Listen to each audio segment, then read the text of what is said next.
Hello વિદ્યાર્થી મિત્રો, રાધે રાધે. તો આજે તમારા માટે એક ગુડ ન્યૂઝ લઈને આપણે આવી ગયા છીએ. તો આપણે આજે તમારા મેઇન પ્રશ્ન હોય છે ને, એ 3 વિશે આજે માહિતી મેળવવાના છે કે ભરતી ક્યારે પૂર્ણ થશે, ડીએલએડનું રિઝલ્ટ ક્યારે આવશે અને કોર્ટ મેટર અને દિવ્યાંગોની જગ્યાઓ અંગે શું સ્પષ્ટતા છે. બરાબર. તો તમને જણાવવાનું કે આજે જે ટેટ 1ની ભરતી છે ને 11,000ની, બરાબર, એને ઝડપી બનાવવા માટે રજૂઆત કરવામાં આવી છે. ટેટ 1 જે 11,000ની ભરતી હતી ને, 11,000ની ભરતી તમને ખબર છે હજી એનું પીએમએલ આવ્યું નથી.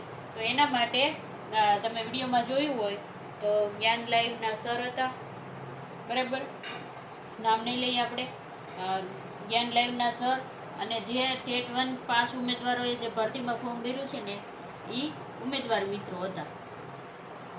ઉમેદવાર મિત્રો આજે ક્યાં ગયા હતા? ગાંધીનગર રજૂઆત કરવા ગયા હતા.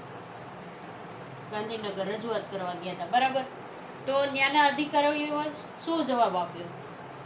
તમને પણ એમ થશે ને, અધિકારીઓએ શું જવાબ આપ્યો? તો અધિકારીઓ જે મળવા ગયા હતા ને, આપણે બધા ટેટ 1ની ભરતીના જે મિત્રો છે, પાસ ઉમેદવારો, તો અધિકારીએ બહુ જ પોઝિટિવ જવાબ આપ્યો છે, એકદમ પોઝિટિવ આપ્યો છે કે ભરતી તો અમારે કરવી છે કે, અને સત્વરે ઝડપથી કરવી છે કે, પણ જે પ્રોસેસ છે ને એ કરવી જરૂરી છે, બરાબર. તો એને ઘણા પ્રશ્નો કીધા છે કે કઈ રીતે ભરતી આગળ થશે ને, બરાબર, અને ઝડપથી પૂર્ણ થશે. હવે તમને એમ થતું હતું કે ભરતી પ્રક્રિયા છે દિવાળી આવી જશે, પણ હવે એવા ઈંધણ દેખાઈ રહ્યા નથી. કારણ રજૂઆત છે ને એ લોકોએ શાંતિથી સાંભળી છે અને પોઝિટિવ જવાબ પણ આપ્યા છે, અને ડીલેડના રિઝલ્ટ ક્યારે આવશે એની પણ સ્પષ્ટતા કરી છે. પછી અમે શું કરવાના છે એનું પણ એને ડિટેલમાં કીધેલું છે, બરાબર, જે આપણે આગળ જોઈશું, બરાબર. એટલે ભરતીનું પીએમએલ આપણે જે કહેતા હતા ને જૂનના એન્ડમાં આવી શક્યો, એન્ડમાં આવી શકે.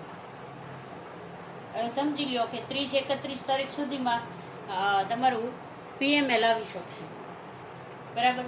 પીએમએલ આવી શકે. જો આપણે ફાઇનલ કેમ નથી કહેતા કે પ્રોસેસ બહુ મોટી છે. જે આજે જવાબ મળ્યા છે ને અધિકારીઓ પાસેથી, એની જે પ્રોસેસના એમાં આપણો પણ થોડોક વાક દેખાણો છે, બરાબર. એ પણ આપણે આગળ જોશું કે જો આપણે એ ભૂલ ન કરી હોત તો ભરતી પ્રક્રિયા અત્યારે ચાલુ થઈ ગઈ હોત, બરાબર. તેમ છતાં અધિકારીઓએ એમ કીધું છે કે જલ્દીમાં જલ્દી આપણે પ્રક્રિયા ચાલુ કરશું. અને અધિકારીઓએ શું કીધું બીજું ખબર?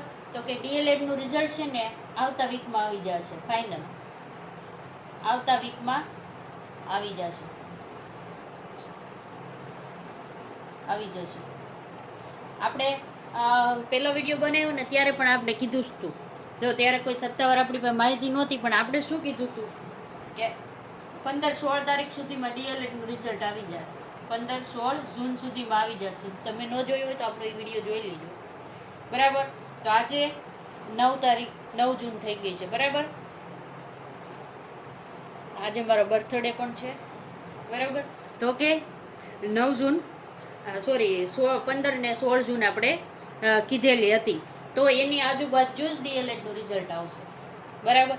આજે સત્તાવાર અધિકારીઓએ પણ કહી દીધું છે કે ડીએલએડનું રિઝલ્ટ આવતા વીકમાં આવી જશે. એટલે એ કંઈ ખોટું બોલતા હોય નહીં. એટલે તમારું 100% રિઝલ્ટ આવશે. પછી એણે શું કીધું છે કે જેવું રિઝલ્ટ આવશે ને એવી ભરતી પ્રક્રિયાની પ્રોસેસ ચાલુ કરી દેવામાં આવશે.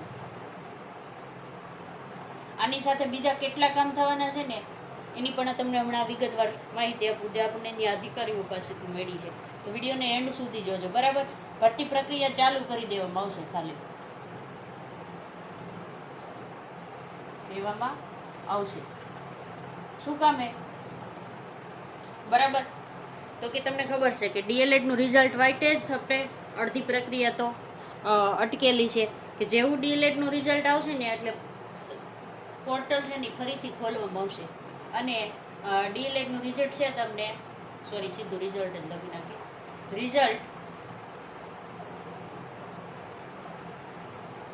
રિઝલ્ટ અપલોડ કરવાનું છે. તમને ખબર છે કે જો તમે ડીએલએડનું રિઝલ્ટ અપલોડ ન કરો, સેકન્ડ યરવાળા જે ટેટ 1 પાસ છે એને ભરવા દીધું છે, તો મેરિટ કઈ રીતે બને? મેરિટ તો પીટીસીના ગણાય ને 20%. તો એના આધારે એને રિઝલ્ટ તો અપલોડ થાય પછી જ તમારું મેરિટ આવવાનું છે. એટલે આવતા વીકે 15-16 જૂને રિઝલ્ટ આવે. પછી જેવું રિઝલ્ટ આવે એવું જ 20 તારીખ લગીનમાં પોર્ટલ ખુલી શકે. જો આપણે ફાઇનલ નથી દેતા, પણ 20 થી 22 તારીખ કે એનાથી પણ વહેલું પોર્ટલ જો જલ્દી હોય તો ખુલી શકે. જેવું પોર્ટલ ખુલે એટલે તમને 5 કે 7 દિવસનો સમય આપે ડીએલએડનું અપલોડ કરવા, રિઝલ્ટ અપલોડ કરવાનું. કારણ ડીએલએડના મારા ખ્યાલથી 500-700 મિત્રો જ પાસ હશે. 500 થી 700 ની વચ્ચે જ હશે જે પાસ હશે, બરાબર, ડીએલએડમાં. તો આટલા જણાનું રિઝલ્ટ તો જો તમે ધારો ને તો 2 દિવસમાં પણ અપલોડ થઈ જાય, જો તમે જલ્દી પ્રક્રિયા કરો ને તો, બરાબર. તો એ રિઝલ્ટને અપલોડ થશે એટલે પછી તમારું પીએમએલ બનશે. શું બનશે? પીએમએલ પછી બનશે.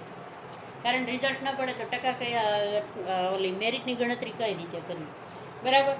અને પછી અધિકારીઓએ એવું પણ કહ્યું કે કોર્ટ પાસે પણ મંજૂરી લેવા જવી પડશે. શું લેવું પડશે? કોર્ટ પાસે આ ભરતીની મંજૂરી લાવવી પડશે. કારણ તમને ખબર છે કે આપણે કોર્ટ કેસ કરેલો છે ટેટ 1માં, બરાબર. તો એ કોર્ટ કેસને કોઈ વાંધો કે કોઈ વિદ્યાર્થી ઉમેદવારોનો વિરોધ ન કરે એના માટે કોર્ટ પાસે મંજૂરી લેવાની છે. અને એની પ્રક્રિયા પણ એ લોકોએ ચાલુ કરી દીધી છે, બરાબર. એટલે ટૂંક સમયમાં જ કોર્ટ પાસેથી મંજૂરી મળી જશે. ટૂંક સમયમાં મંજૂરી મળી જશે.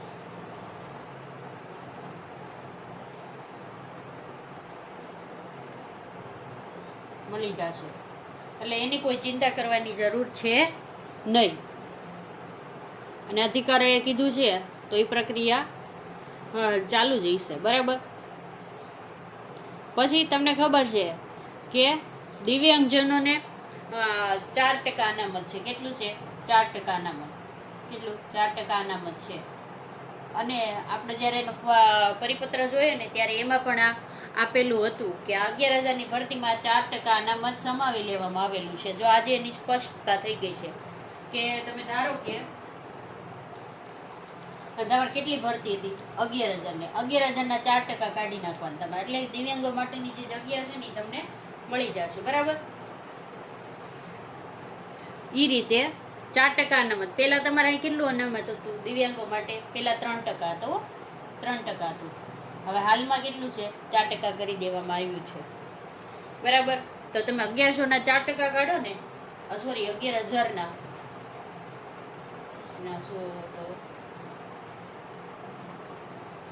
440 જગ્યા દિવ્યાંગોની થશે. કેટલી થશે? 440 ખાલી જગ્યા છે ને દિવ્યાંગોની થશે. જુઓ,